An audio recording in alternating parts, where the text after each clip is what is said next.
अच्छा, अस्सलाम वालेकुम।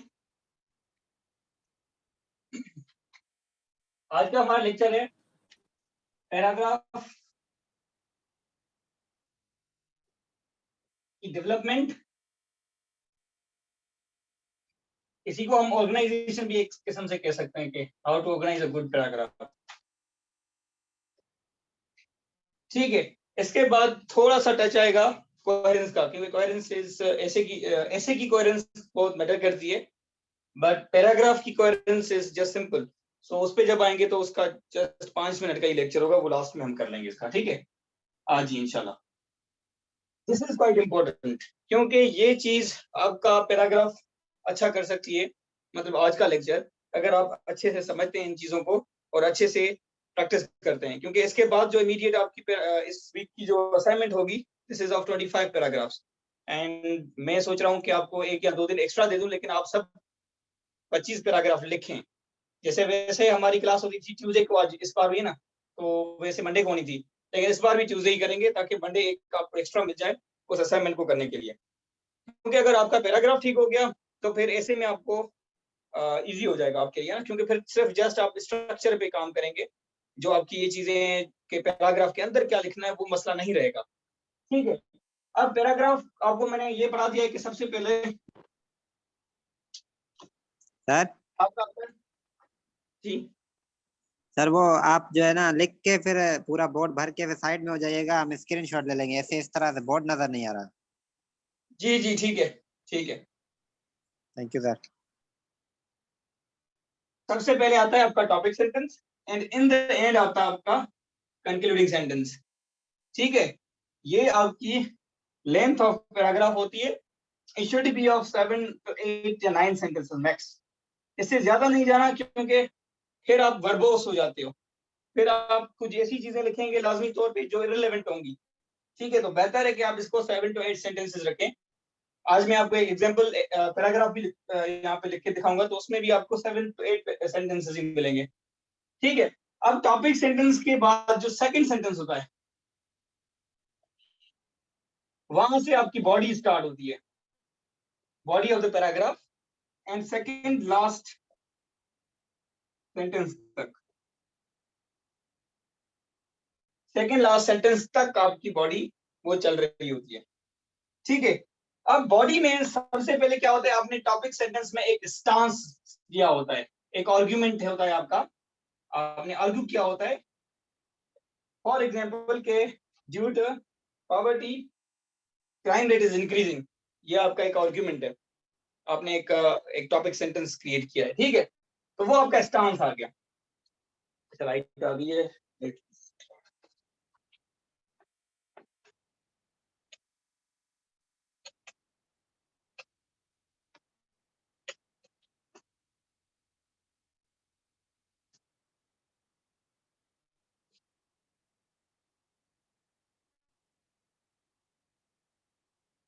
ठीक है, फिर सेकंड सेंटेंस से आपकी उस स्टांस को प्रूव करने के लिए जो सेंटेंसेस आ जाते हैं, ठीक है, जिसको हम सिंपली अगर कहें तो सपोर्टिंग आर्गुमेंट्स आ जाते हैं। वो ये आपका मेन आर्गुमेंट है या मेन स्टांस है, फिर आप देते हो उसमें सपोर्टिंग आर्गुमेंट्स। ठीक है, उसकी सपोर्टिंग आर्गुमेंट्स मतलब आप सेम ही बात को इन डिफरेंट वे भी कह सकते हो। ठीक है, या एक्सप्लेन कर सकते हो इवन। ठीक है, एक्सप्लेनिंग द टॉपिक सेंटेंस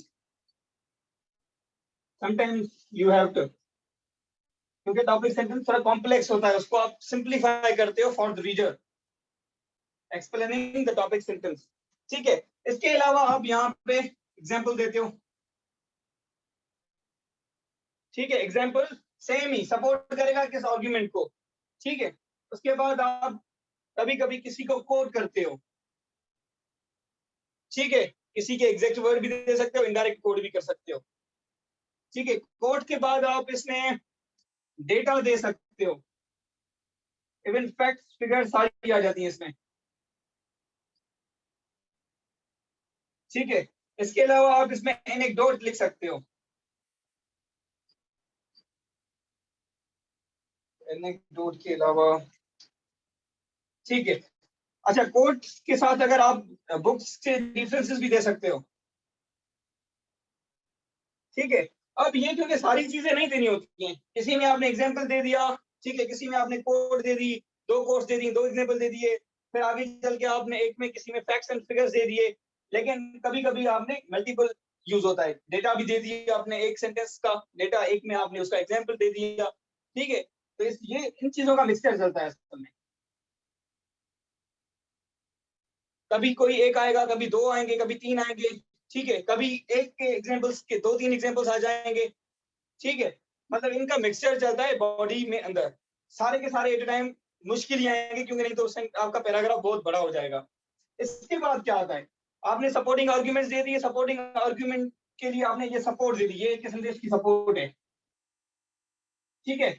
अब सपोर्ट को आप एक्सप्लेन करते हो, कभी कभी एक्सप्लेन प्लस या फिर रिलेट करना होता है आपको विथ टॉपिक सेंटेंस। जो आपने एग्जांपल दिया है, जो आपने केस स्टडी दी है अंदर, इसमें एग्जांपल या इसको आप केस स्टडी भी कह सकते हो, या आपने कोई कोड की है, कुछ किसी को कोड किया है, इन चीजों को फिर आपने एक्सप्लेन भी करना होता है, या फिर आप उसको रिलेट करते हैं विद टॉपिक सेंटेंस, जो आपका ऊपर आर्ग्यूमेंट है, टॉपिक सेंटेंस या आर्ग्यूमेंट के साथ जो आपने मेन आर्ग्यूमेंट लिखा है, ठीक है। ये स्ट्रक्चर है। फिर जैसे ही आपने एक्सप्लेनेशन खत्म कर दी, ठीक है, तो फिर आप आ जाते हो, आपका जो सेकंड लास्ट सेंटेंस यही होता है एक्सप्लेनेशन वाला, मोस्ट प्रोबेबली। कभी कभी नहीं भी देते हो, क्योंकि जो आपकी डेटा होती है, फैक्ट्स होते हैं, वो ऑटो ही रिफ्लेक्ट कर रहे होते हैं आपके टॉपिक सेंटेंस को, तो लाजमी नहीं है कि सारी चीजें आएंगी, लेकिन आएंगी इनमें से ही, ठीक है। मिक्सचर बनता है, कभी आपने कोट कर दी, कभी आपने एग्जाम्पल दे दिया, कभी डेटा दे दी, जस्ट, ठीक है।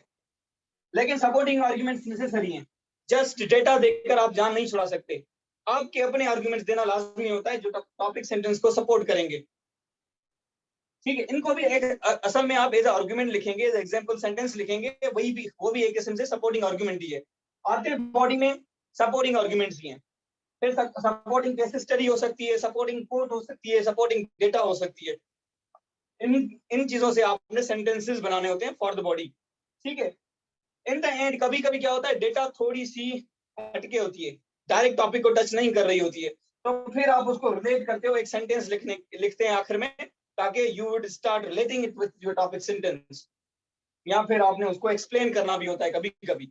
ये मोस्ट रेयरली होता है एक्सप्लेन वाला, तो क्योंकि ऑलरेडी वो सेल्फ एक्सप्लेनेटरी होती है जो आप कोटेशंस लिखते हो या फिर एग्जांपल जो लिखते हो, ठीक है। उसके बाद तो आपका आता है कंक्लूडिंग सेंटेंस, जो मैंने ऑलरेडी आपको कराया हुआ है, ठीक है।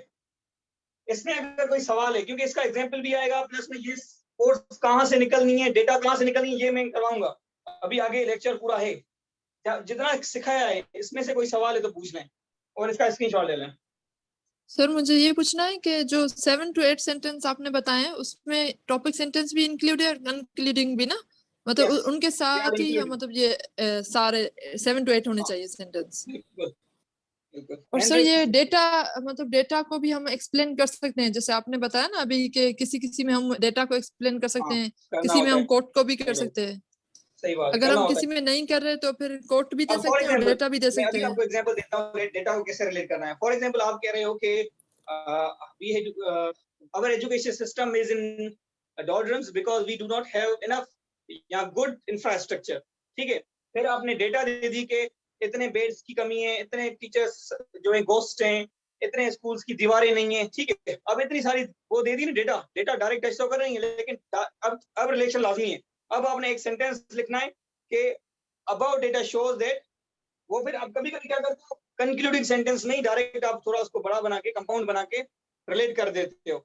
लेकिन फिर एक सेंटेंस आ सकता है कि the data shows the real condition of our schools which is quite demeaning या quite horrific, ठीक है। इस तरीके से आप आखिरी एक सेंटेंस देंगे जो डेटा को अब रिलेट करेगा आपके टॉपिक सेंटेंस के साथ।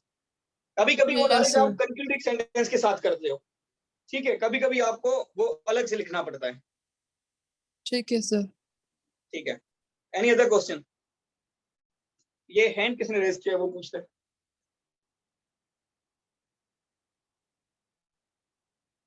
नहीं है, ठीक है।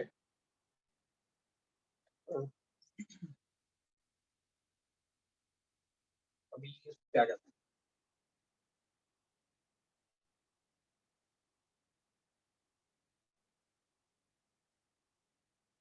अच्छा पहले एक काम करते हैं, डेटा के सोर्सेज मैं आपको बता देता हूँ कि आपने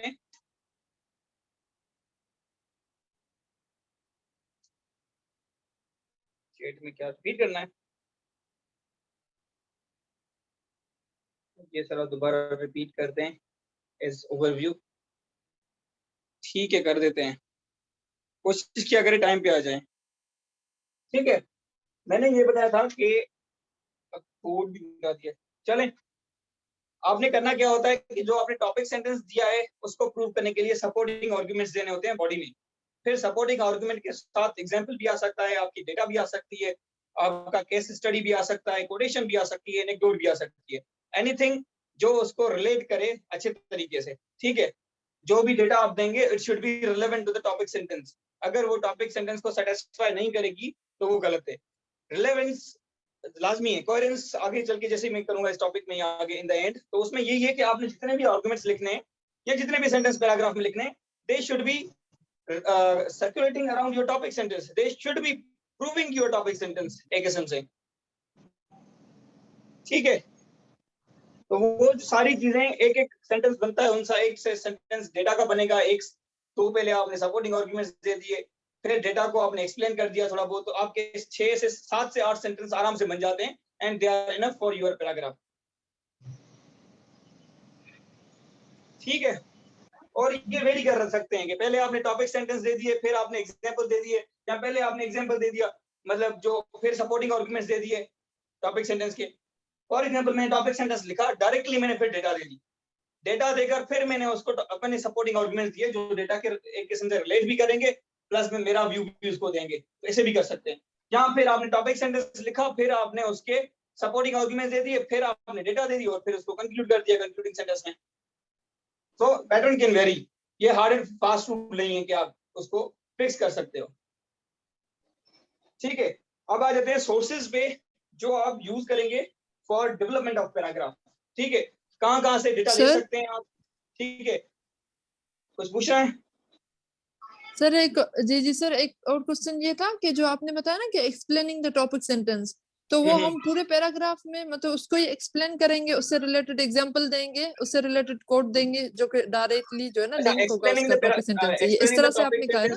ये था कि कभी-कभी क्या होता है टॉपिक सेंटेंस, जैसे डिफाइन वाला मैंने आपको सेंटेंस बताया था कि अगर डेफिनेशन वाला सेंटेंस देना है it should be the second sentence of your paragraph. ठीक है, वो क्यों होता है? क्योंकि आपने टॉपिक सेंटेंस में कोई ऐसा वर्ड यूज किया हुआ है जो कीवर्ड है आपका टॉपिक सेंटेंस का, उसी को फिर आप एक यस किस्म सर। से उसकी डेफिनेशन देते हो। ठीक है, ये भी एक्सप्लेनेशन में आ जाता है कि आप टॉपिक सेंटेंस को मजीद एलैबोरेट कर रहे हो, उसको बता रहे हो कि ये वाकई में है क्या। Thank you sir. ठीक है, अच्छा अब डेटा एंड सोर्सेज भी आ जाते हैं। सोर्सेज दो किस्म की होती हैं, सोर्सेज आपकी दो किस्म की हैं जहां से आपने डेटा निकालनी है अपने पैराग्राफ के लिए। ठीक है, और ये कभी अभी तो जो आपको असाइनमेंट मिलेगी आपको एक कहते हैं ना कि आपको बैठ के टॉपिक सेंटेंस के हिसाब से सर्च करके बनानी पड़ेगी। लेकिन फॉर एग्जांपल अगर आप घर पे ऐसे ही कुछ पढ़ रहे हो तो वहां से भी आप अपने सोर्सेज को भी क्योंकि आप आर्टिकल पढ़ रहे हो फॉर एग्जांपल, वहां से कोई रिपोर्ट आपने निकाल ली, उसको आप इसीलिए कहता हूँ कि डेटा बुक एक बनाए अपना, डेटा बुक बनाए अपना। डेटा बुक में जो भी आप डेली बेसिस पे पढ़ते हो या सुनते भी हो इवन, तो उसको वेरीफाई करके आप अपने डेटा बुक में एंट्री कर लें उसकी, क्योंकि अभी की जितनी भी डेटा है आप अपने एग्जाम में लिख सकते हो। ठीक है, तो फॉर एग्जांपल जेंडर की कोई रिपोर्ट आ गई, वो आपने वहां पे लिख ली और वीकली आपने उसको रिवाइज भी कर लिया। ठीक है, अभी बजट आने वाला है, ठीक है, तो बजट को आप कर सकते हो। सर्वे आया है अभी, इकोनॉमिस्ट सर्वे। अब देखें ये इकोनॉमी सर्वे भी प्राइमरी सोर्स में आता है, जो टाइप्स बताने वाला था, एक प्राइमरी एंड सेकेंडरी। तो एक प्राइमरी सोर्सेज होती हैं, दूसरी सेकेंडरी होती हैं। ठीक है, तो वो आपने डेली बेसिस पे निकाल के अगर अपने पास रखी लिए हैं, फॉर एग्जांपल जैसे मैंने किया था डेटा, अपना जो बुक था मेरा, उसमें मैंने थीम्स के हिसाब से अलग अलग पेजेस रखे थे। कुछ मेरे करप्शन के लिए थे, कुछ यूएन के लिए थे, कुछ में एजुकेशन के लिए, पॉपुलेशन, ऐसे ही करके आपकी डेमोक्रेसी, अलग अलग 4-4 पेजेस छोड़े हुए थे। फिर जितनी भी डेटा उससे रिलेटेड टॉपिक मिलती थी वो मैं वहीं पे लिखता था। तो फॉर एग्जांपल डेमोक्रेसी पे ऐसे लिख रहा हूँ तो अपने 4-5 जो पेजेस से वही निकाल के पहले मैंने उनका ओवरव्यू ले लिया, तो अब इनसे कौन सी मेरी डेटा काम आ सकती है इस टॉपिक पे। ठीक है, इस हिसाब से करते हैं फिर काम हम। वो लॉन्ग टर्म होता है, वो आगे चल के भी आपको फायदा देगा। लेकिन अभी के लिए आपको कैसे करना है वो मैं बताऊंगा, जो असाइनमेंट में आपको काम देगा और आपका बेस बनाएगा। ऐसे तो पैराग्राफ आपके लिए लिखना थोड़ा मुश्किल हो जाएगा। ठीक है, अब सोर्सेज होती हैं दो, एक होती है प्राइमरी सोर्स, दूसरी होती है सेकेंडरी सोर्स। ठीक है, प्राइमरी सोर्स को आप डायरेक्टली कोट कर सकते हो, मतलब करें तो ज्यादा बेहतर है, मतलब उसका नाम लिखकर उसकी रिपोर्ट दें। ठीक है, सेकेंडरी कोर्स को आप कोट नहीं कर सकते, उसको अपना एक आर्गुमेंट या जस्ट वीक कोट करके आप कर सकते हो। ठीक है,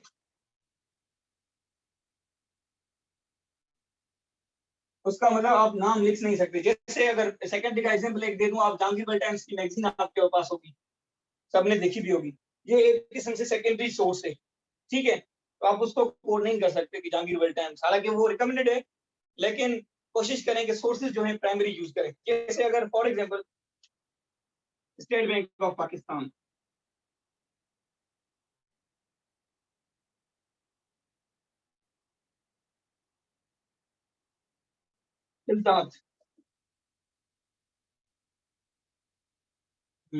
इप्री, एक सेकेंड,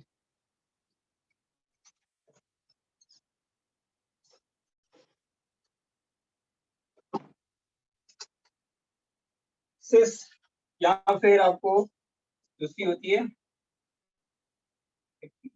सिस, एक और मैगजीन होती है, ये इनका सेंटर है वहां पे इस्लामाबाद में। ये मैगजीन है इस्लामाबाद में, आपसे यहाँ पे नहीं मिलेंगी। इस्लामाबाद में अगर कोई है आपका जानने वाला तो आप वहां से मंगवा सकते हो। इप्री है, सिस है, एक और भी मुझे नाम अभी याद नहीं आ रहा। ठीक है, अच्छा, इसके बाद आपकी रिपोर्ट्स आती हैं, जैसे यूनाइटेड नेशंस, हाँ एनडीयू की होती है, ये भी रिलेटेड, वाली भी एनडीयू के रिलेटेड है। एनडीयू नेशनल डिफेंस यूनिवर्सिटी के रिसर्च पेपर्स भी आते हैं ना, तो वो रिसर्च पेपर्स आपके हो गए।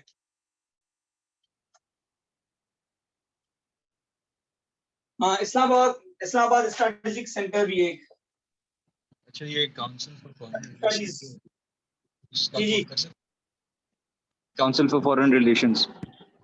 हाँ, वर्ल्ड बैंक की भी से रिपोर्ट्स आती हैं और यूएनओ वो की भी आती है। यूएन के रिलेटेड जितने भी ऑर्गेनाइजेशन है ना यूएन की, वो सारी आ जाएंगी, उसकी एजेंसीज। ठीक है, जितनी भी एजेंसीज है, जैसे यूनिसेफ, यूएनडीपी, यूनेस्को। ठीक है सर सीएफआर और ग्लोबल टाइम्स, ग्लोबल टाइम्स हाँ कर सकते हैं, लेकिन इतना सीएफआर टाइम आपके पास होगा कि उनको भी रिव्यू दें। ठीक है, उनको भी कर सकते हो, काउंसिल ऑफ फॉरेन अफेयर्स। ठीक है, और यूएन की जितनी भी एजेंसी है सारी एजेंसीज आ जाती हैं। ठीक है, लेकिन अब देखें यूनिसेफ की अगर आप रिपोर्ट्स पढ़ेंगे तो वो काफी डिटेल भी होती हैं और पूरे वर्ल्ड पे होती हैं। ठीक है, मोस्टली आपने उसको देखना है एक पाकिस्तान के पर्सपेक्टिव में, दूसरा आपने थोड़ा बहुत उसको जनरल टच भी देना है, क्योंकि लाजमी नहीं कि वो पाकिस्तान के पर्सपेक्टिव में आपसे ऐसे पूछ ले या सवाल पूछ ले, वो आपको जनरल भी कभी कभी रख लेता है। ठीक है, जैसे ग्लोबल डायनेमिक्स के जितने भी सवाल आते हैं वो ग्लोबली आते हैं, वो आपके पाकिस्तान के पर्सपेक्टिव में बहुत कम आते हैं।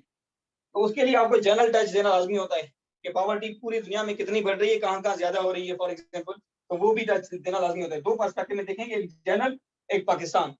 ठीक है, फिर अगर पाकिस्तान के पर्सपेक्टिव में सवाल आ जाता है तो आप रिलेट कर सकते हो जनरल के एग्जाम्पल्स के साथ।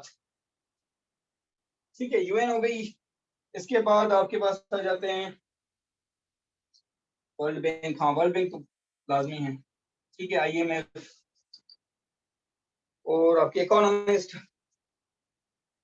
में अच्छी है, वाशिंगटन पोस्ट, ये न्यूज़पेपर अच्छे हैं। ठीक है, लेकिन अल जजीरा भी कर सकते हो आप, क्योंकि ये इंटरनेशनल जितने भी मैगजीन्स हैं या इंटरनेशनल जितने भी आपके वो क्या कहते हैं मैगजीन्स हो गई या फिर आपके जर्नल्स हो गए इंटरनेशनली रिकॉग्नाइज्ड, इंटरनेशनल जितने भी मैगजीन्स या जर्नल्स हैं वो सारे आपके, क्योंकि वो एक पर्टिकुलर कंट्री पे नहीं होते, उनकी जो रिसर्च होती है पूरे थ्रू वर्ल्ड होती है, तो उनको आप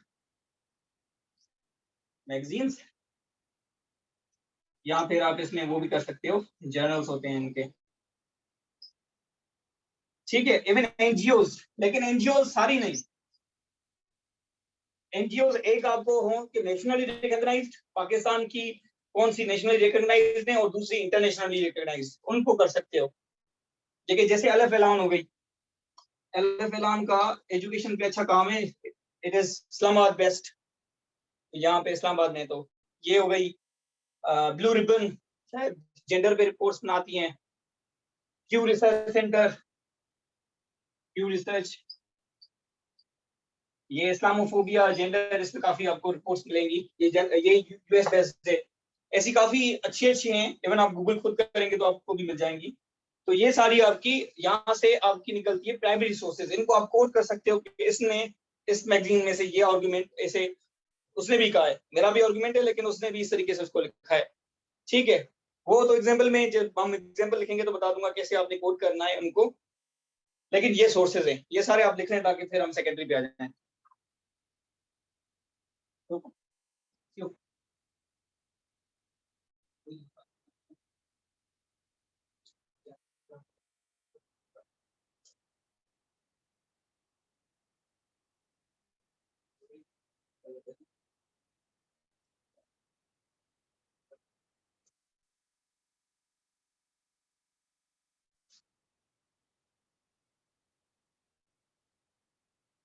अच्छा, फिर सेकेंडरी सोर्सेज आपकी आ जाती हैं, यहाँ से आपको डेटा बहुत अच्छा मिल जाता है।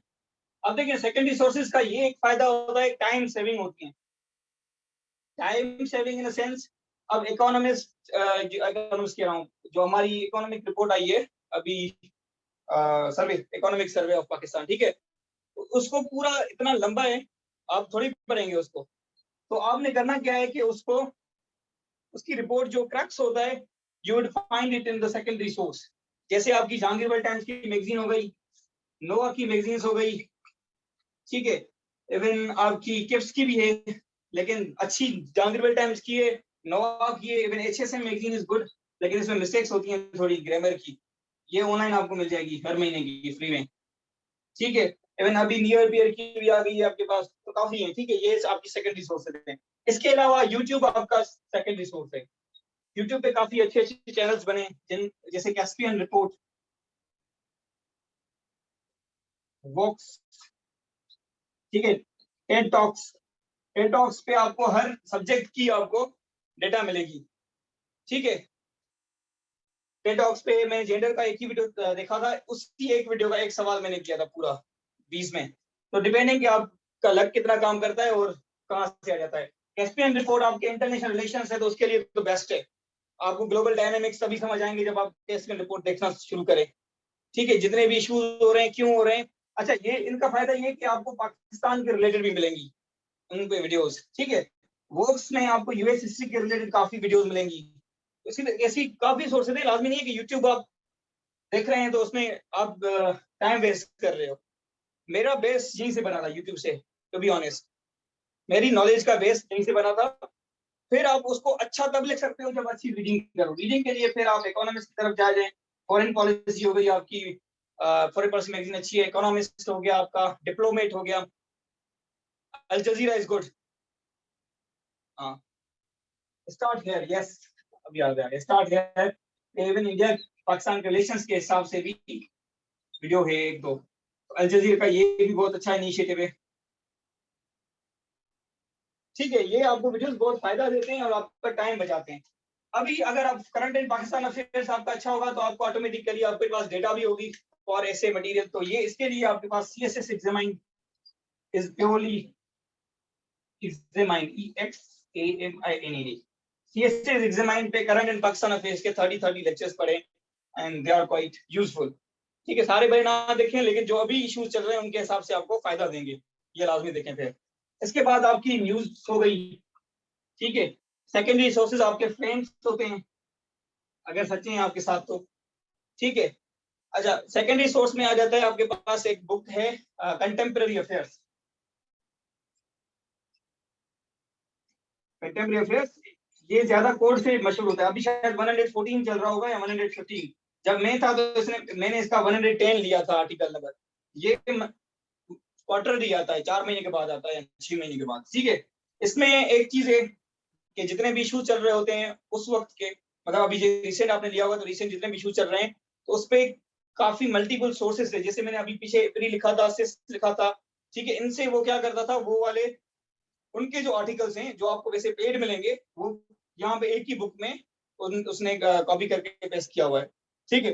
इसमें इसका मसला सिर्फ एक है, इसमें उसने रेफरेंसेस नहीं दिए। एक आर्टिकल कहाँ से लिया है। तो एक का आप काम कर सकते हो, जो मैंने किया था, मेरे दोस्त के पास बुक था 109, 10 तो मैंने लिया था 109, उसकी मैंने कंटेंट लिस्ट थी जो वो उससे मंगवाई थी, और वो सारे आर्टिकल्स मैंने खुद डाउनलोड किए थे। काफी अल जजीरा से निकले हुए थे, काफी वाशिंगटन पोस्ट के थे, कुछ फॉरेन पॉलिसी के थे, मतलब डिफरेंट सोर्सेस से उसने कंपाइल करके एक जगह रखे होते हैं। कंटेंट लिस्ट में एक होता है कि आर्टिकल का या रिसर्च पेपर का नाम होता है पहले, और आगे ऑथर का नाम होता है उसमें, इसकी कंटेंट लिस्ट में। अगर आपको ये रेफरेंसेस नहीं चाहिए तो फिर तो बुक ही ले लें, बहुत बहुत बहुत फायदे की है, आपका बेस बनाएगी करंट पाकिस्तान अफेयर्स। और अभी अगर देखें, हर आपके सब्जेक्ट के साथ current and Pakistan affairs attached. इस्लामियात में भी करंट अफेयर्स का सवाल आ रहा है, यूएस हिस्ट्री में भी करंट अफेयर्स का सवाल आ रहा है, इंडो पाक में भी करंट अफेयर्स का सवाल आ रहा है। तो current affairs game changing factor है, करंट अफेयर्स मोस्टली, और उसके साथ आपकी पाकिस्तान अफेयर्स भी अच्छी होनी चाहिए। ठीक है, ये दोनों करने भी साथ ही होते हैं, काफी ओवरलैपिंग है, बस इनका लिखने का तरीका अलग है, सवाल अटेम्प्ट करने का तरीका अलग है। ठीक है, ये नोट कर लें या इसकी शॉर्ट निकाल लें, और अगर कोई सवाल है तो वो भी पूछ लें। सर जी जी सर, ये जो आपने डेटा बुक बनाया था, ये हमें आप अगर दे दें, फोटोकॉपी करवा लें हम। डेटा बुक नहीं दूंगा, उसकी वजह ये है कि आप लोग खुद काम नहीं करेंगे। ठीक है, मछली सर हम पका के खिलाने से बेहतर है मछली पकड़नी सिखाएं जाए। ठीक है, ये आपने कोर्स सुनी होगी। सर ये तो पुरानी है ना, अभी हम अपनी निकालेंगे, लेकिन जो पुरानी है वो हम रिपीट क्यों करें, आपका बनाया हुआ है हाँ वो तो हम बेहतर है ना, तो आप अपनी बनाए, मैं वही कह सर रहा हूँ ना, आप अपनी बनाए। इस इवन साल मैं, का पता है मेरा मतलब भाई अभी क्लास ले रहा है आपके साथ, मैंने उसको भी नहीं दिया वो, क्योंकि वो फायदे का ही नहीं है टू बी ऑनेस्ट आप लोगों के। उसमें 20 से रिपोर्ट्स हैं, 20 और 21 की, 21 की भी थोड़ी है, 20 की ज्यादा है। 20-21 की वहां से पढ़ लेंगे। हाँ तो अभी आप 22 की निकालें और अभी की निकालें, बेहतर यही है।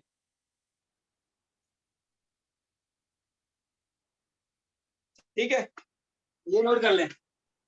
सर सर मुझे जी। ये पूछना था कि जो रिपीटेड टॉपिक्स आए हुए हैं ना ऐसे से रिलेटेड, तो उसी से ही रिलेटेड हम सारी डेटा जो है नोट करते जाएं अच्छा, आपने करना क्या है कि थीम्स बनेगी। बनाने। ठीक है, मैं थीम्स आगे चल के आपको वैसे भी करवाने वाला था। आपने 10 से 12 थीम्स स्टार्ट करने, 10 से 12, उनके रिलेटेड डेटा लाजमी निकाल दी। जैसे जेंडर के पर्सपेक्टिव में आपको हमेशा एक सवाल मिलेगा, डेमोक्रेसी से एक मिलेगा, एक एजुकेशन से मिलता है मोस्टली। Yes sir. हाँ इस साल नहीं आया शायद, लेकिन मोस्टली एक एजुकेशन से मिलता है।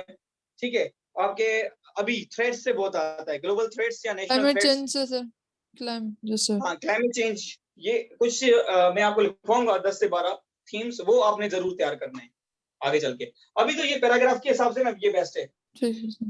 ठीक है, अभी आपने ये नोट कर लिया। ठीक है,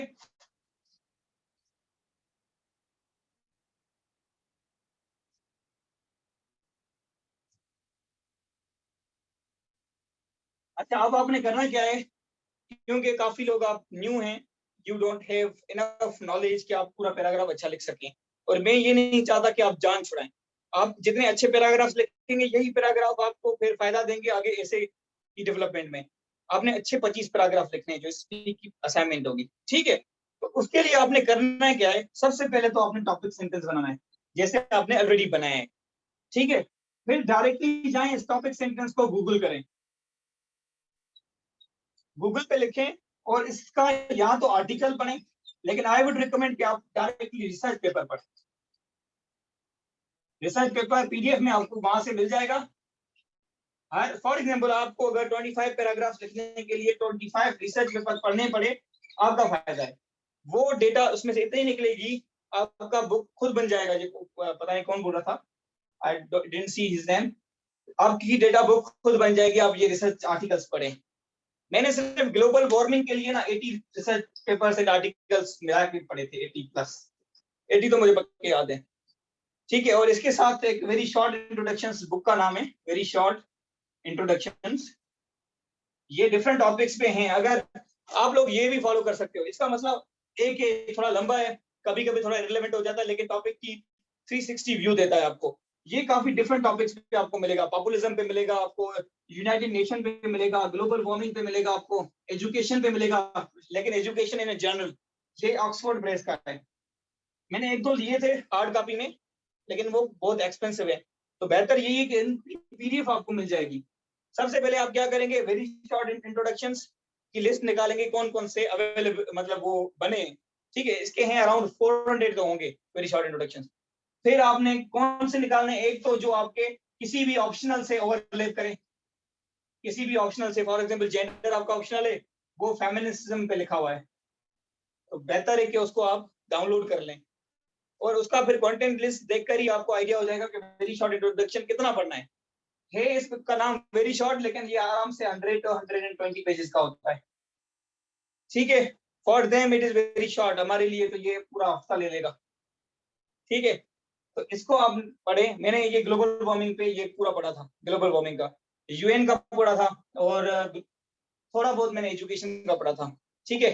फेमिनिस्ट का अभी सर तक मेरे ये पास था, आपने लेकिन जो रिसर्च पेपर्स का बताया है वेरी शॉर्ट इंट्रोडक्शन का, नहीं नहीं, ये अलग से बुक है, एक किस्म की है, हालांकि ये एक किस्म की बुक है। रिसर्च पेपर अलग से आपने डाउनलोड करने पीडीएफ में, ठीक है। वो आपको, जी सर। आपका नाम क्या है, एक तो अकेडमिया के मिल जाते हैं, अकेडमिया के फ्री हैं, और सर या ये जो वेरी शॉर्ट वाला ये हर टॉपिक पे होते हैं?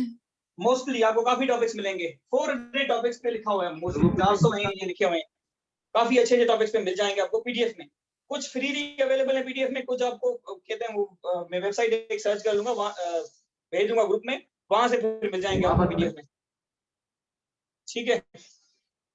वहां से कोई भी बुक आपको मिल जाएगी, HTI समथिंग ऐसे कुछ था उसका, मैं वो आपको साइट भेज दूंगा, वहां पे आप कोई भी पीडीएफ बुक जो, या कोई भी साइट जो फ्री एक्सेस नहीं होती है, वहां पे आप उसको ओपन कर सकते हो जाके,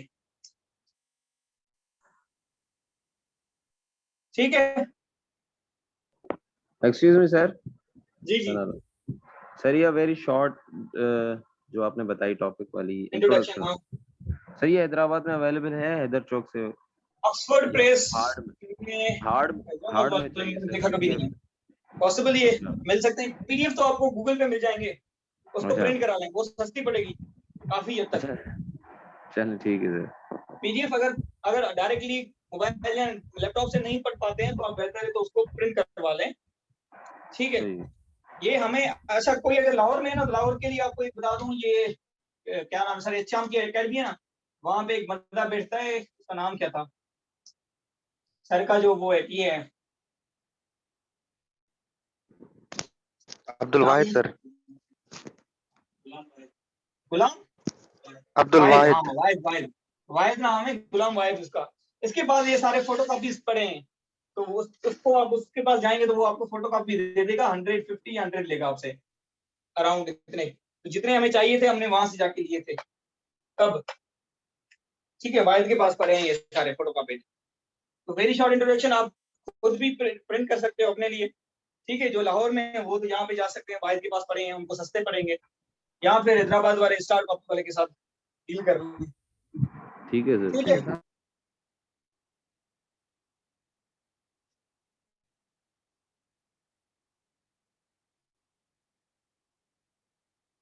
आपको यहाँ से इतना अच्छा मटेरियल मिल जाएगा कि मुझे देने की फिर जरूरत ही नहीं पड़ेगी, आप खुद डेटा निकालना स्टार्ट करें, मैं तो ये प्रेफर करता हूँ, ठीक है। काफी टीचर्स हैं वो देते हैं मटेरियल विद एवरी थीम, लेकिन क्या है कि जो हमने निकाला था मटेरियल वो तब के लिए था, अभी काफी डायनामिक्स हो गई हैं, चेंज आई हैं, डेटा में चेंज आया है, आर्ग्यूमेंट्स में चेंज आया है, आपकी रिलेशंस में चेंज आया है, तो फिर बेहतर नहीं है कि आप खुद अपनी क्या कहते हैं मछली पकड़ें और पकाएं, ठीक है। कहेंगे तो मेरे पास जितने पड़े हैं पुराने भेज दूंगा, वो पीडीएफ्स काफी डाउनलोड रहे हैं, लेकिन आपके काम के नहीं है, काम का आप इतना मटेरियल देख के फंस जाएंगे, तो फोकस चलें, रिलेवेंट चलें, टू द पॉइंट चलें, ठीक है। अब हम एक काम करते हैं, मैंने एक पैराग्राफ बनाया था, पहले मैं आपको वो लिख के यहाँ पे दिखाता हूँ पूरा,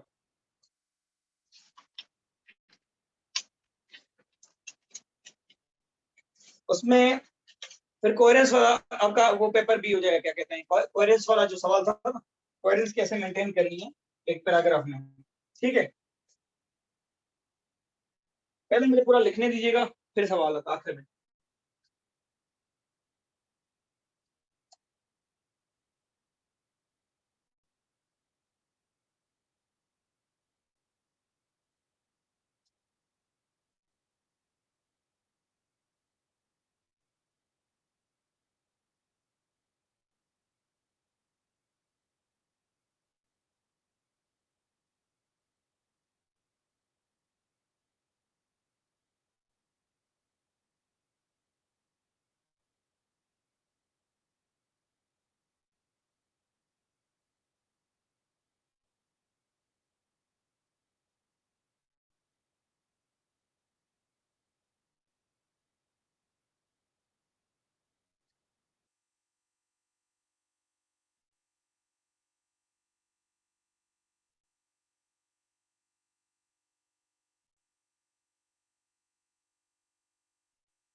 अच्छा, अब इसमें देखें, आपका टॉपिक सेंटेंस है the first sentence, melting of glaciers due to the global warming is causing significant rise in sea level.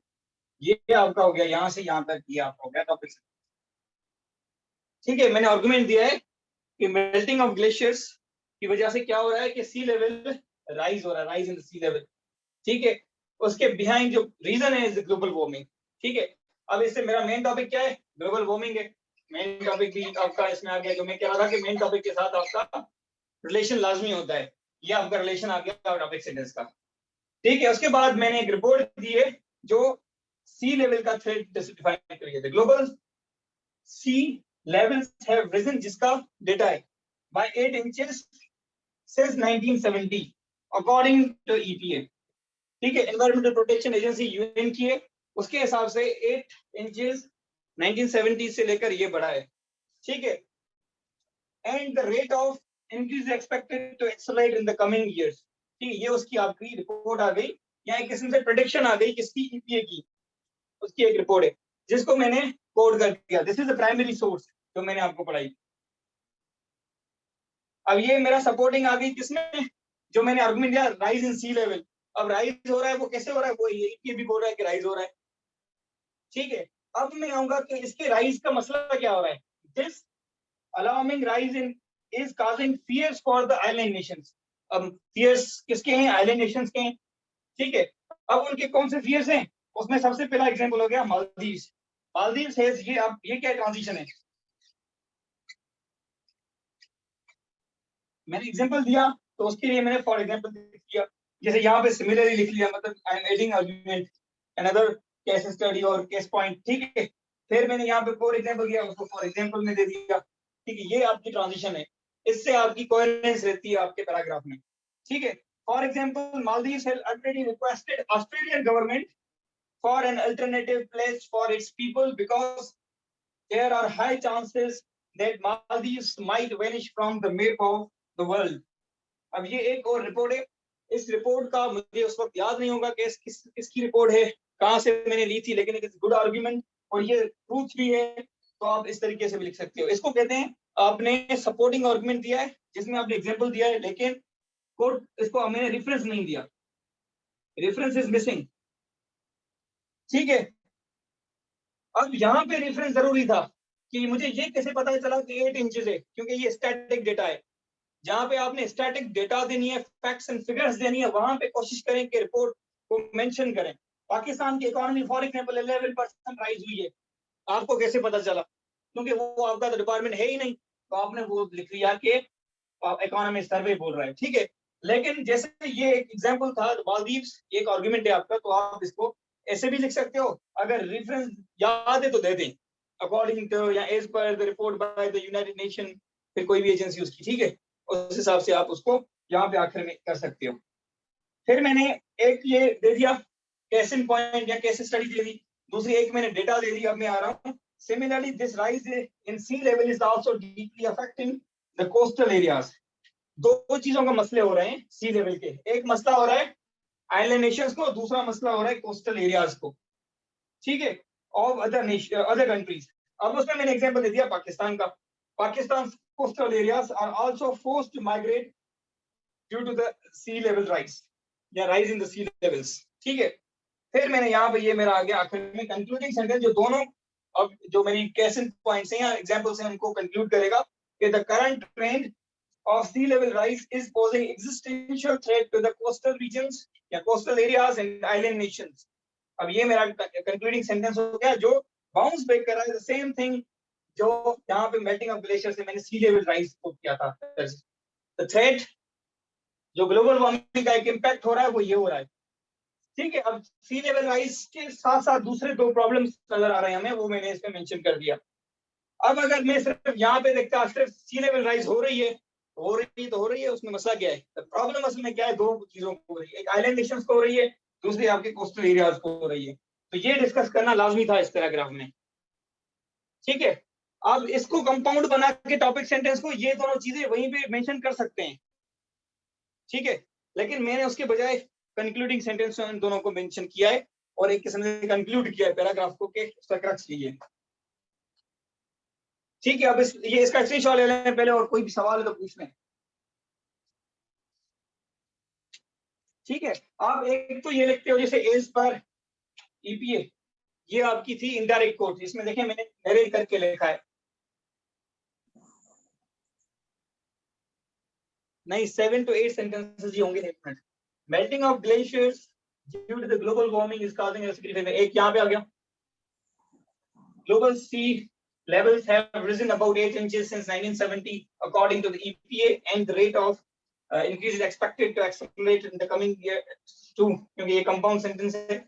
This alarming rise is causing fears to the island nations, यहाँ पे ये तीसरा हो गया।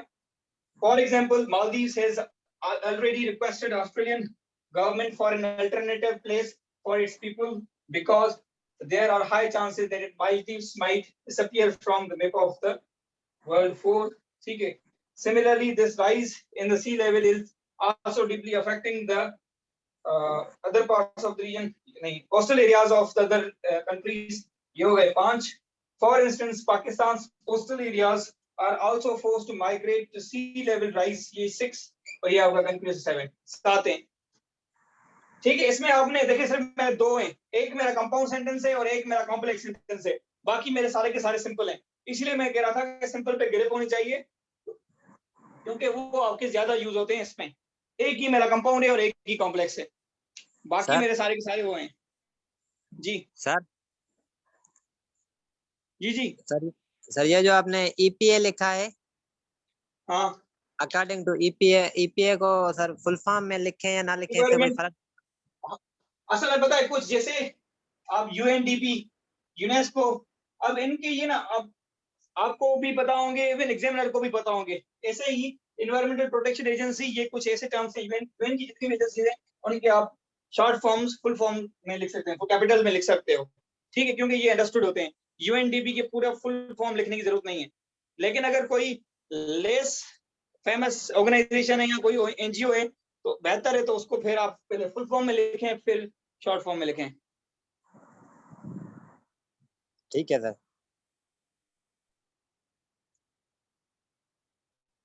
ठीक है, मैं फोटो भेज दूंगा सफीर।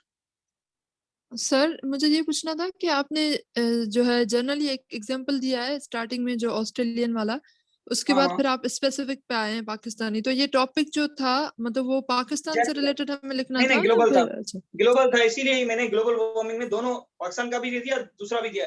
अगर ये पाकिस्तान का होता ना तो मैं ऑस्ट्रेलिया नहीं, श्रीलंका दिया था ना। हाँ, श्रीलंका वाला मैं नहीं दे सकता था।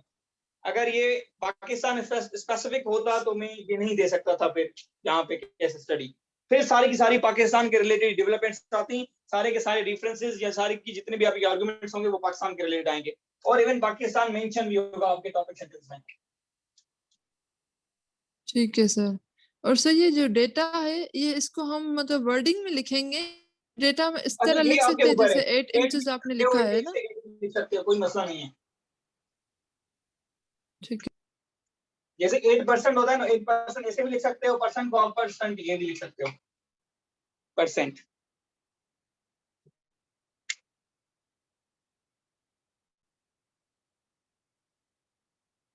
Excuse me sir. हाँ, मेरा आपने करना होता है जब रिक्वायर्ड हो।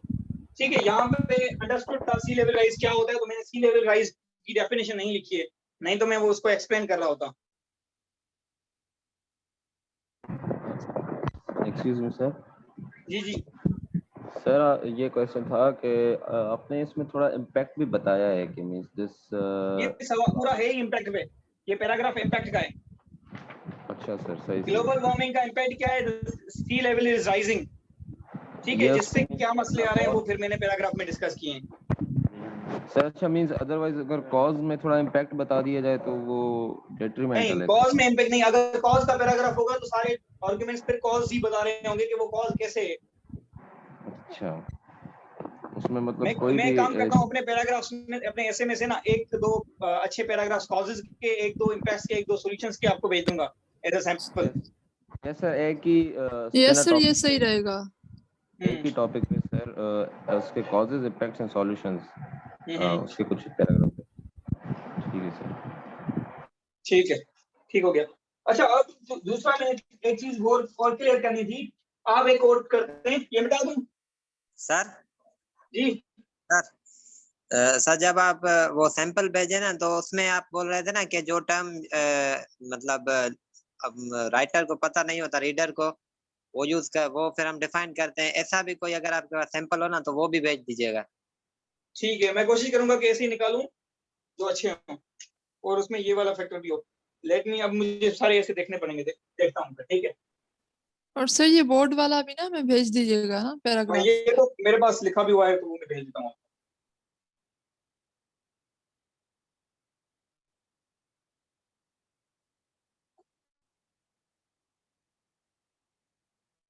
अच्छा, एक कोड करते हो डायरेक्ट कोड, ठीक है। कोटेशन होती है, कोटेशन ऐड करते हैं ना। कोटेशन ऐड करने के दो तरीके होते हैं, या फिर कोटेशन होती है या रेफरेंस होता है। रेफरेंस कहाँ से निकलता है? बुक से निकलता है, ठीक है। Code can be of any author, any scientist, फिर पॉलिटिकल साइंटिस्ट भी हो सकता है, ठीक है। बुक हो गई या इवन रिपोर्ट कोई आप कोड करते हो, ठीक है। जैसे मैंने इनडायरेक्ट कोटेशंस लिखी हुई थी, डायरेक्ट वर्ड्स उनके कॉपी नहीं किए थे। तो इनके दो तरीके हैं, एक है डायरेक्ट कोड करना, दूसरा होता है इनडायरेक्ट कोड करना, ठीक है। मोस्ट ऑफ यू क्या करते हो, पढ़ते हो उसको डायरेक्ट हो, क्योंकि लाजमी बात है, जब कोड आप किसी बुक से पढ़ेंगे तो वहां पे डायरेक्ट लिखी होती है, लेकिन फिर उसको लिखते इनडायरेक्ट में हो। तो उसके लिए आपकी नरेशन स्ट्रांग होनी चाहिए। नरेशन की जितने भी रूल्स हैं वो आपकी ग्रिप होनी चाहिए, क्योंकि ये एक तो कृषि वाले पेपर में एक सवाल भी आता है, ठीक है। दूसरा ये आपको राइटिंग में बहुत काम आता है, ठीक है। किसी के सवाल जैसे फॉर एग्जांपल मैं लिखता हूँ, एक एनेक्डोट बनाएंगे कि जैसे मैंने पॉवर्टी, एक इंट्रोडक्शन में वैसे भी मुझे करवानी थी, तो अभी ये करवा दूं। तो मैंने पॉवर्टी वाले में ऐसे में अपनी एक एनेक्डोट बनाई थी कि a mother was selling her children in the streets of Karachi, ठीक है। When he was asked to do so, she replied,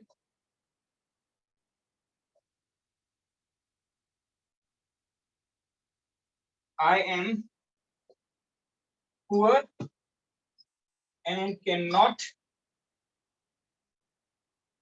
feed my hungry children.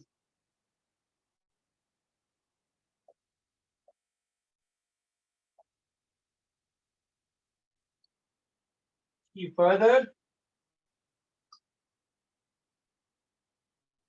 exclaimed,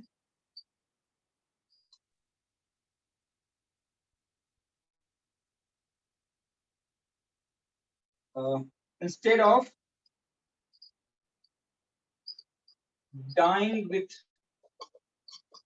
me, my children, due to poverty, my children should live a comfortable life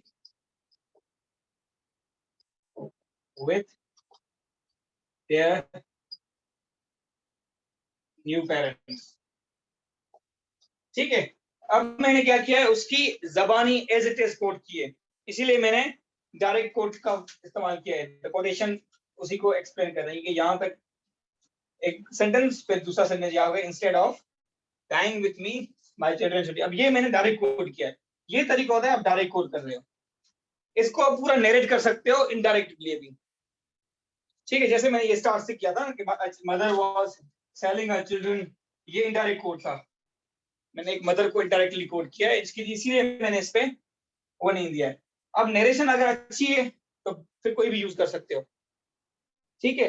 इसका mixture भी चला सकते हो book से as it is. अगर आपकी किसी book की एज इट इज लाइंस याद हैं तो बेहतर है कि आप उसको डायरेक्ट कोड करें और इन्वर्टेड कॉमा यूज करें। और उसमें क्या कहते हैं, कुछ लोग क्या करते हैं, ब्लैक पेन से लिखते हैं फिर कोटेशन या बुक रेफरेंस रिव्यू वगैरह जो भी होता है, ठीक है। यहाँ तो फिर आप मार्कर भी यूज कर सकते हो, या मेरी तरह कुछ भी नहीं करते, ऐसे ही लिखते हैं, डिपेंडिंग ऑन यू। पास सब होते हैं, ठीक है, वो बस उसको शो करते हैं कि हमने ये रेफरेंसेस दिए हैं। ठीक है, तो इस तरीके से ये थी डायरेक्ट कोट। ये बताना था कि आपने कभी कभी ऐसे डायरेक्ट कोट भी करना होता है पैराग्राफ के अंदर ही कोटेशन। ठीक है, कभी आप इनडायरेक्ट कोट करते हो सेम ही कोटेशन को। ठीक है, ये क्लियर है? सर अगर इनडायरेक्टली यूज करें तो उसमें मींस फिर हाँ, ये याद थोड़ा रखना है कि जैसे उसमें क्या क्या चेंजेस होते हैं। प्रोनाउन चेंज होता है आपका, वर्ब चेंज होता है।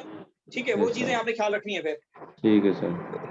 मैं मेरे इनडायरेक्ट से आप इनडायरेक्ट करते हो कोट कोई भी, तो वो चीज ख्याल रखनी है। Okay sir. ठीक है, अब इसको अगर हम करेंगे कि आई एम नहीं होगा, फिर she was doing so because she was poor and she could not feed her children। अब मैं नहीं होगा यहाँ पे, फिर प्रोनाउंस चेंज होंगे। her hungry children, she further exclaimed that, और यहाँ पे ये इन्वर्टेड कॉमा चली जाएंगी और that आएगा। ठीक है, she replied that she was poor and she could not feed her hungry children। और यहाँ पे Yes, आ sir. जाएंगे इंस्टेड ऑफ। जी नो सर सही है। I am just approving. अच्छा, तो सवाल कर रहे हैं। Instead of dying with her नहीं होगा। Due to poverty her children should live a comfortable life with their new parents। ठीक है सर। ठीक है, इस तरीके से प्रोनाउन एंड वर्ब्स आप चेंज करके इसको डायरेक्ट से इनडायरेक्ट कर सकते हो। ठीक है, अभी बाकी इसमें लास्ट आता है आपका कोहेरेंस का। ये इसकी शॉट ले लें।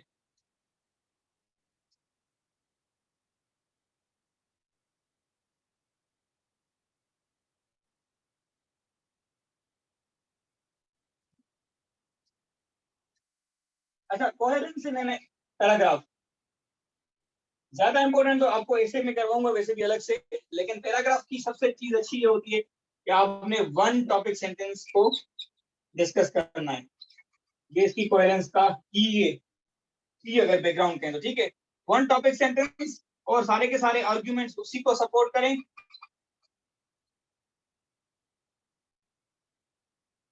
That topic sentence. और इसमें दूसरा जो मेन इंपॉर्टेंट थिंग है कि आप ट्रांजिशन वर्ड देते हो। जैसे मैंने 3 दिए थे ट्रांजिशन वर्ड्स। जब भी आप शिफ्ट करें, when there is shift from one argument to another, जरूरत हो तो। सपोज फॉर एग्जाम्पल 3 सेंटेंस मेरे ऐसे ही लिखे हुए थे क्योंकि वो एक फ्लो में आ रहे थे, वहां पे ट्रांजिशन वर्ड की जरूरत नहीं थी। लेकिन जैसे ही मैंने एग्जांपल दिया तो मैंने फॉर एग्जांपल लिख दिया था। ठीक है, ताकि क्लियर हो कि देयर इज अ शिफ्ट, अब एग्जांपल आने वाला है। फिर एक डेवलपमेंट पूरी हुई, जैसे मैंने दूसरी डेवलपमेंट दी तो मैंने सिमिलरली लिखा था। याद होगा आपको? Yes similarly sir. मतलब सेकंड इज, हाँ बोलें। नहीं नहीं सर, आप कर लें उसके बाद क्वेश्चन करो। ठीक है, सिमिलरली में आपने एक इंडिकेशन उसको दे दिया कि there is a second case study या सेकंड एग्जांपल। और फिर उसके बाद मेरा सेकंड एग्जांपल भी आया था कैसे फॉर इंस्टेंस के साथ। उसके पहले आर्गुमेंट था, उस आर्गुमेंट का फिर एग्जांपल आ गया। उससे पहले एक आर्गुमेंट था, उसका फिर फॉर एग्जांपल के साथ एग्जांपल आ गया था। उससे पहले एक डेटा थी, तो इसीलिए मिक्सचर था एक। उसमें क्या क्या था, एक डेटा थी, फिर आपका था सपोर्टिंग आर्गुमेंट था, फिर मेरा एग्जांपल था। ठीक, फिर ये सपोर्टिंग आर्गुमेंट था, फिर एग्जांपल था जो फॉर इंस्टेंस के साथ लिखा था एक, फिर मेरा कंक्लूडिंग सेंटेंस था, टॉपिक सेंटेंस। ये फ्लो चला था उस पैराग्राफ में। ऐसे ये वेरी करता रहता है टॉपिक पैराग्राफ तो पैराग्राफ। ठीक है, अगर सवाल तो पूछ लें। Yes sir. सर ये जो आपने फॉर एग्जांपल और फॉर इंस्टेंस यूज किया था पिछले पैराग्राफ्स में, सर वो आपने स्टार्ट ऑफ द सेंटेंस में यूज किया था। ये हम स्टार्ट ऑफ द सेंटेंस में यूज करें या सेंटेंस के बीच में कर सकते हैं? स्टार्ट ऑफ द सेंटेंस, जैसे सर कंजक्शन बीच में अच्छा, करते हैं तो डिपेंडिंग है, डिपेंडिंग। ये अलग तरीके हैं। जैसे as per the reports of UN, ये आप स्टार्टिंग में दे सकते हो। As per a report by for example World Bank, ये लिखकर फिर पूरी रिपोर्ट दे दें। पूरी रिपोर्ट लेकर कामा देकर एक की शॉर्ट स्मॉल होगी एज पर रिपोर्ट आखिर में दे दें, आधी देकर एज पर देकर जैसे मैंने लिखा था फिर एंड करके दूसरा सेंटेंस इसके साथ ऐड कर दें। ये तीसरा तरीका था इसका केस स्टडी का लिखने का। ये डिफरेंट तरीके हैं, आप काफी नहीं एग्जांपल्स सर, जैसे अगर आर्टिकल्स में भी एक देखेंगे कोई बात कैसे लिखता बता है के कोई उसके कैसे बाद लिखता है, तो फुल वो फॉलो स्टॉप कर सकते देकर हैं। जी सर मेरी आवाज क्लियर है? हाँ हाँ सर मैं ये पूछ रहा था कि एक सेंटेंस एंड करके फिर उसी की दूसरी बात अगर उसका एग्जांपल देना है तो फुल स्टॉप देके फिर फॉर एग्जांपल से स्टार्ट करें, सही है? इसमें गलत तो नहीं है कुछ? कोई मसला नहीं है। For instance is a transition word, ठीक है, वहां पे ठीक है। आपने कंजक्शंस का ख्याल करना होता है। और अच्छा अब मिस्टेक्स में थोड़ा बहुत आ जाते हैं। अच्छा मुझे याद आ गई, आपके असाइनमेंट से कुछ जो मेजर मिस्टेक्स हैं, आप लोग क्या कर रहे हो, ऑल्दो के बाद कॉमा लगा रहे हैं काफी लोग। Although is a conjunction, conjunction के बाद नहीं आती है। ऐसे ही सेंटेंस कंप्लीट होता है एक, फिर कंपाउंड सेंटेंस में यहाँ पे कंजक्शन आती है, फैन बॉयज में से कोई भी, उससे पहले आती है कॉमा, बाद में नहीं आती है। काफी ने क्या किया, फॉर या एंड लगा के उसके बाद कॉमा दिए, ये भी नहीं करना, उसके पहले देनी है, ठीक है। अगर देनी भी है तो नहीं दे रहा तो फिर भी ठीक है। दूसरा, काफी लोगों ने ना स्टेट नैरेटिव के खिलाफ लिखा है, एस्टेब्लिशमेंट को गालियां दे रहे हैं, एस्टेब्लिशमेंट के खिलाफ लिख रहे हैं कि वो आपने नहीं करना है, क्योंकि you are going to appear in a Pakistan level exam. तो आपने आगे चल के डिप्लोमेट भी बन सकते हो, आप ब्यूरोक्रेट बनते हो, तो दे आर रिप्रेजेंटिंग पाकिस्तान, तो उन लोगों को स्टेट नैरेटिव का बहुत ख्याल करना होता है। स्टेट नैरेटिव ये नहीं कि आप आर्मी का नैरेटिव फॉलो करें, state narrative is state narrative, वो आपको हमारी पीटीवी से मिलेगा। अच्छा मसला क्या होता है, सबसे बड़ा मसला, लोग दान पढ़ते हैं, दान न्यूज़पेपर अच्छी बात है, पढ़नी चाहिए, ठीक है। दान में से आपको काफी ऐसे राइटर भी हैं जो स्टेट नैरेटिव नहीं लिखते हैं, उसके अगेंस्ट लिखते हैं मशहूर होने के लिए। उनकी फैन बेस ही वही है जो स्टेट नैरेटिव के वो अगेंस्ट लिखते हैं, इसलिए वो मशहूर हैं, ठीक है। आप लोग उसको पढ़ते हो, फिर वो आर्ग्यूमेंट्स आप अपने अंदर या वो जज्बात आपके अंदर आ जाते हैं। ये याद रखें, checker can never be against state. वो आपका स्टेट के, अभी तो ब्यूरोक्रेट्स भी स्टेट के ही होंगे, ऐसा वो करेगी, आपकी इंस्पेक्शन करेगी ब्यूरोक्रेट्स की। तो चेकर को आपने सेटिस्फाई करना है तो स्टेट नैरेटिव लाजमी लिखना है। वो आपका पीटीवी से स्टेट नैरेटिव आता है, ठीक है। कितनी भी बुरी हालत हो, अगर पीटीवी कह रहा है कि हमारी इकोनॉमी इज गुड, तो आपने कहना है ठीक है, पाकिस्तान की रिपोर्ट्स क्या कहती हैं, जो नेशनल रिपोर्ट्स हैं, ठीक है। अब पाकिस्तान में बेस्ड इंटरनेशनल ऑर्गेनाइजेशंस हैं, एनजीओ नहीं, इंटरनेशनल ऑर्गेनाइजेशन, यूएन हो गई, अगर वो क्रिटिसाइज करती है तो फिर आप उसको कोट करके कोट कर सकते हैं, ठीक है, एड कर सकते हैं। लेकिन वो कभी भी आप देखेंगे कि स्टेट के अगेंस्ट वो भी नहीं जाती, नहीं तो वो पाकिस्तान में काम ही नहीं कर पाएंगी। यूनेस्को हो गई, यूनेस्को अभी भी हमारा 60% लिटरेसी रेट बता रही है, जो स्टेट का हमारा नैरेटिव है। लेकिन अगर टू बी ऑनेस्ट देखें कि 34% ऐसे हैं जो पढ़े लिखे हैं, या 30 अराउंड 30 हैं, ये वाली कुछ बुक्स बता रहे हैं। अब वो बुक्स क्या है, गलत नहीं है, मैं ये नहीं कह रहा कि गलत है, they are not at the state narrative, तो आपने उनको फॉलो नहीं करना है। ये इस बुक की, ये बुक है, मैं बुक का नाम ही नहीं बताऊंगा, आप लोग पढ़ना स्टार्ट हो जाएं, क्योंकि मेरे एक दोस्त ने पढ़ी थी, फिर हमारी बहुत अच्छी खासी डिबेट हुई थी। ही वाज सेइंग कि 34% लिटरेसी रेट है, ठीक है, एक्चुअल मैंने कहा 60% है, क्योंकि हमारी रिपोर्ट्स कह रही है, कौन सी आपकी यूनेस्को कह रही है, हमारी अपनी जो है एजुकेशन फाउंडेशन वो कह रही है कि हमारी 60% है, अभी ये बढ़ी है 68 हो गई, ठीक है। तो आपने उसको कोट करना है जो स्टेट नैरेटिव है, ये चीज ख्याल रखें। काफी लोगों ने, मैंने उन पर लिखा है कि डू नॉट लिंक एस्टेब्लिशमेंट, खामखा उसको लेके ही नहीं आए। मैं ये भी नहीं कह रहा कि आप आर्मी को अच्छा लिखें, ना उसको बुरा लिखें ना अच्छा लिखें, जो आपकी फीलिंग्स है आपने फीलिंग्स शो ही नहीं करनी होती है, ठीक है। आपने इससे नैरेटिव बताना होता है, लॉजिकल होना चाहता है। अच्छा कभी कभी क्या करते हैं आप, मुझे हैरत हो रही थी, अभी एक बंदा मेरा दोस्त भी है, स्टूडेंट भी हुआ, मुझसे ऐसे चेक करवाया, उसने काफी ऐसे आर्गुमेंट्स दिए हुए कि Imran Khan was supported by the establishment और आईएसआई इन 2017 इलेक्शंस, ठीक है। अब ये वो मतलब एक एलिगेशन है जिसका उसके पास भी प्रूफ नहीं है, ठीक है। ये वो ऑब्जेक्शन है या एलिगेशन है जिसका उसके पास भी प्रूफ नहीं है, ना किसी हमारे मीडिया आउटलेट के पास है।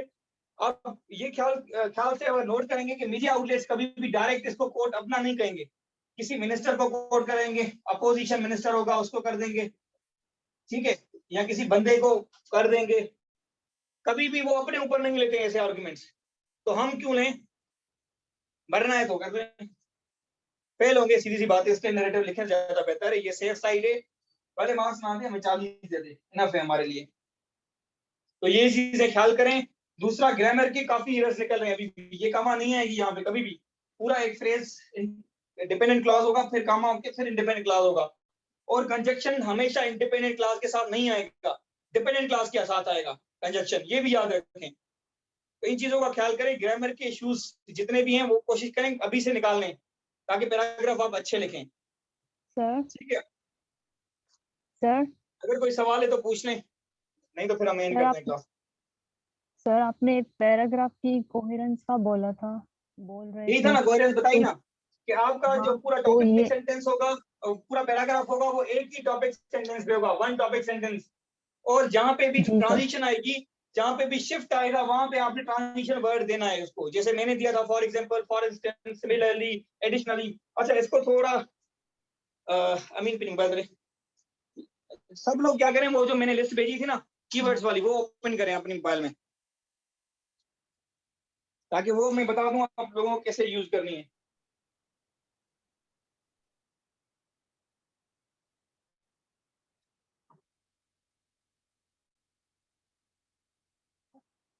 वो पुराने वाले ग्रुप में आपको मैंने भेजी थी।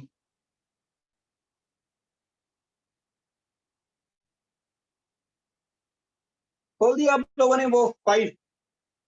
अब देखें, इस फाइल के हर टेबल के ऊपर लिखा हुआ है तो मूव रीडर, फिर कुछ आगे एक्सप्लेनेशन दी हुई है। जैसे सबसे पहले पेज पे लिखा हुआ है तो move reader into specific examples. अगर आपको एग्जांपल देना है, जैसे एग्जांपल था फॉर इंस्टेंस दिया था मैंने, एग्जांपल के साथ मैंने फॉर एग्जांपल दिया था, ऐसे ये सारे लिखे हुए हैं, जैसे एज इलस्ट्रेशन, ठीक है, for example, for instance, including, in particular. अब ये सारे यूज नहीं करने, इनमें से 2-3 आपको याद हो, जब भी एग्जांपल दें उनमें से एक यूज कर लें। ठीक है, फिर आप जैसे लिखे तो move reader from one time frame to another time frame. अब जैसे फॉर एग्जांपल एक पास्ट की बात थी, फिर दूसरे टाइम फ्रेम में आप जंप मार रहे हैं, ठीक है, ये एनेक्डोट जब लिखेंगे ना उसमें काम आती है। तो फिर ये वाले जो हैं काम आएंगे, after a few hours, afterwards, at least, at the same time, before, उससे पहले, मतलब वो डिपेंडिंग ऑन सिचुएशन आप इनमें से कोई यूज करते हो। ठीक है, उसके बाद जैसे to dismiss that point the you likely to think of, ये इतने ज्यादा तो यूज नहीं आएंगे, लेकिन in any case or in any event ये नहीं आएंगे काम यूज आपके राइटिंग में। तो establish a condition or conditions affecting the subject, हाँ ये इसका अच्छा पता है इसमें। however ये आप व्यू के अपोजिट जा रहे हो अब, ठीक है। कभी कभी क्या करते हो, जो आपका टॉपिक सेंटेंस है उसी को सपोर्ट करने के लिए उसका एंटी नैरेटिव लेके आते हो, फिर उसको गलत साबित करते हो। ठीक है, मैं एक एग्जांपल इसका भी दे दूंगा आपको। हाँ, मैं अहमद भेज देता हूँ करंट ग्रुप में अगेंस्ट। अच्छा, ये आज मैंने आप लोगों को अलो किया है किसी भी नाम से, कल से वेटिंग रूम ऑन होगा और वही ग्रुप में ऐड होगा जो रजिस्टर्ड है, क्योंकि ऐसे अगर सबको ऐड किया तो फिर काफी है, उनको क्यों बाहर रखा है, सब आ जाए फिर ओपन रखूं क्लास। सर ये अभी आपने सर जो स्टेट नैरेटिव के बाद जो बात की थी वो फिर से रिपीट करें, यहाँ पे मेरी लाइट चली गई थी तो डिस्कनेक्ट हो गया था इंटरनेट। वो किसी ने सवाल किया था कि कोहेरेंस के बारे में बताएं, वही बताया था, और फिर हम आ गए ये अच्छा अभी। चलिए सही। हाँ, कोहेरेंस वाली फाइल खोली है, वो जो मैंने भेजी थी ट्रांजिशन वर्ड्स वाली, उसको डिस्कस कर रहे हैं।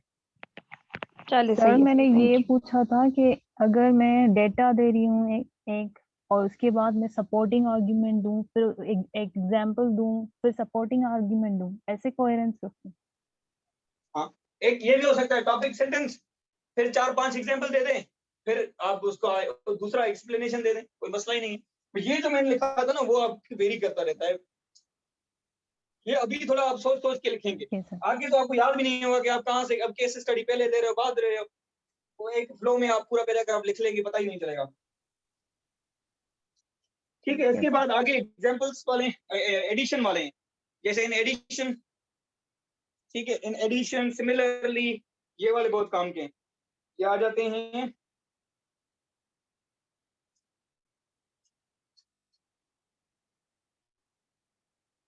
अच्छा, काफियों ने जैसे इन कंक्लूजन लिखा था, ये तो मैंने मैसेज भी कर दिया था ग्रुप में। इन कंक्लूजन या इन समरी, ये 31% आखिर वाला जो आपका कंक्लूजन पैराग्राफ होता है उसके आगे लगता है, टॉपिक सेंटेंस के आगे नहीं लगेगा।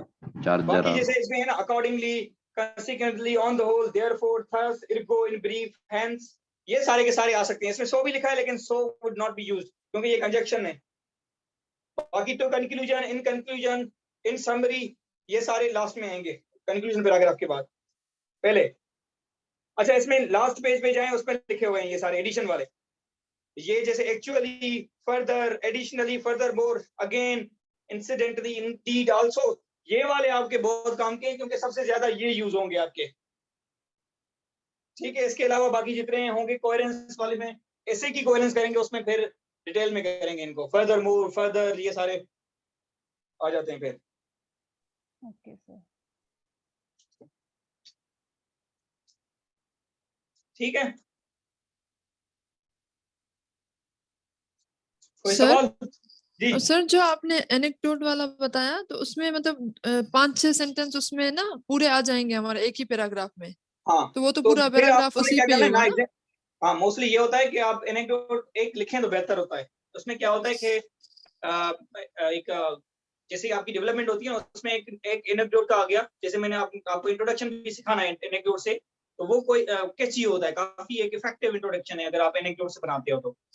ठीक है, उसमें फायदा ये होता है कि जैसे आपने कहा कि 4-5 सेंटेंस उसी एनेक्डोट की आ जाते हैं, तो आपको बाकी 1-2 सेंटेंस अटैच करके पूरा पैराग्राफ कंप्लीट हो गया आपका। ठीक है सर। ठीक है, अच्छा, इसके बाद आपका, अब वो आपके ऊपर है, आप कैसे बताएंगे मुझे।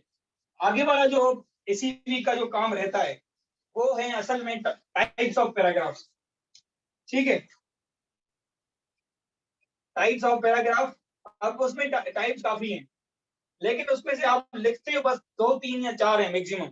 क्या तो हम 4 पढ़ें, कहें तो हम पूरे पढ़ लें, और क्या हम वो एक लेक्चर में पढ़ें या 2 लेक्चर्स में डिवाइड करें। अगर एक लेक्चर में करेंगे तो असाइनमेंट के लिए टाइम बच जाएगा आप लोगों को लिए। ठीक है, अगर 2 में कहेंगे तो 2 में भी हो सकते हैं, अगले 2 दिनों में हो जाएंगे फिर, लेकिन मर्जी सिर्फ टाइप्स हैं। इस वीक का काम बेस यही रहता है। फिर सर आपका असाइनमेंट होगा 25 पैराग्राफ। सर जी सर एक वीक में एक क्लास में पढ़ाएं या 2 क्लास में पढ़ाएं, पूरे पढ़ाएं सर प्लीज। हाँ, ठीक है, चलिए फिर कल कर लेते हैं। अच्छा, बाकी जो है ना मैं पढ़ा लूंगा, लेकिन असाइनमेंट उनकी नहीं दूंगा। असाइनमेंट क्योंकि प्रैक्टिस करनी ही नहीं है, क्योंकि आएंगे ही नहीं। हाँ, एक ही क्वेश्चन पे कर लेते हैं, एक ही कल वाले लेक्चर में कोशिश करके कर लेते हैं। ठीक है, फिर उनकी, क्योंकि फिर आपको असाइनमेंट के लिए काफी टाइम मिल जाएगी, 5 डेज दे दूंगा या 4 एक दिन पे आप कितने करेंगे, फिर 6 करेंगे, 6 या 7, एक दिन 7 करके बाकी 6 करेंगे, 4 दिन दे दूंगा आप लोगों को। हाँ, ज्यादा फोकस उस पर होगा, बाकियों का मैं आपको इलस्ट्रेशन दे दूंगा ताकि फिर आइडिया हो जाए कि कैसे लिखते हैं। लेकिन मेजर जितने आपने लिखने हैं ना, जैसे मैंने कहा था ना, ग्रामरियन नहीं बनना है, तो मैंने ग्रामर सिर्फ वही आपको बताई जो काम किए। ठीक है, ऐसे ही जो राइटिंग में जितने यूज आएंगे, आर्गुमेंटेटिव बहुत ज्यादा यूज आएगा, उस पर ज्यादा फोकस होगा। ठीक है, ऐसे ही जो बाकी हैं, डेफिनेशन आती है, एक्सप्लेनेशन पैराग्राफ्स आते हैं, वो देंगे हम। ठीक है, अब इलस्ट्रेटिव पैराग्राफ आप लिखेंगे ही नहीं, मोस्टली नहीं लिखेंगे ऐसे में। मैंने अब आज तक नहीं लिखा, मैंने 20+ ऐसे लिखे हैं टोटल। ठीक है, और उनमें से कभी भी इलस्ट्रेटिव पैराग्राफ नहीं लिखा है, और वो थोड़ा लेंथी भी होता है, तो उसको मैं बता दूंगा। ठीक है, लेकिन आपको असाइनमेंट नहीं होगी। असाइनमेंट में ज्यादा फोकस आपका आर्गुमेंटेटिव पे होगा, डेफिनेशन पे होगा, एक्सप्लेनेशन पे होगा। बाकी देख लेते हैं, जो काम के होंगे वही करेंगे हम। ठीक है, फिर कल एक लेक्चर लेते हैं, ये होगा आपका थर्सडे को, ट्यूसडे को, वेडनेसडे को। फिर आपके असाइनमेंट के लिए आपके पास है थर्सडे, फ्राइडे, सैटरडे, संडे। कोशिश होगी कि मंडे, नहीं तो मंडे अगर नहीं हुआ तो हम ट्यूसडे को क्लास चलेंगे फिर। ठीक है, and we would be starting sir ऐसे। और ये जो सर ये कंपैरिजन और कंट्रास्ट वाले जो है ना कनेक्टर्स, उस पे भी काइंडली एक जो है ना हमें थोड़ा सा बताइएगा, नॉनदलेस वो किस कल तरह से आपको मतलब ज्यादा, आइडिया को हम हाँ, शिफ्ट कंपेयर करते एंड हैं। कंट्रास्ट टाइप ऑफ पैराग्राफ है, उसमें कौन कौन से कीवर्ड्स यूज होते हैं पैराग्राफ में, वो भी मैं यहाँ पे लिख के बताऊंगा। ठीक है, उनको यूज कैसे करना है आर्गुमेंट्स में, वो भी आ जाएगा। Compare and contrast is also used in as a type of introduction, वहां पे भी ज्यादा रिपीट हो जाएगा। कल ये आपका सवाल ठीक है सर। ऑटोमेटिकली आंसर हो जाएगा। ठीक है सर, थैंक यू सर। ठीक है, और कोई सवाल? ठीक है, ठीक है, फिर अल्लाह हाफिज, इंशाल्लाह कल मिलते हैं। Thank you. Allah Hafiz sir, thank you. Assignment अभी नहीं है अहमद, अभी छोड़ दें असाइनमेंट को, बाद में आएंगे। कल वाला लेक्चर तो उन्होंने वीक तो कंप्लीट कर लें। ठीक है, अच्छा चैट बॉक्स में देख लेता हूँ, अगर कोई काम का सवाल है तो वो ज्यादा फोकस। हाँ ये तो मैंने पढ़ लिए थे काफी आखिर वाले। नहीं बस ठीक है, चलें फिर, अल्लाह हाफिज़।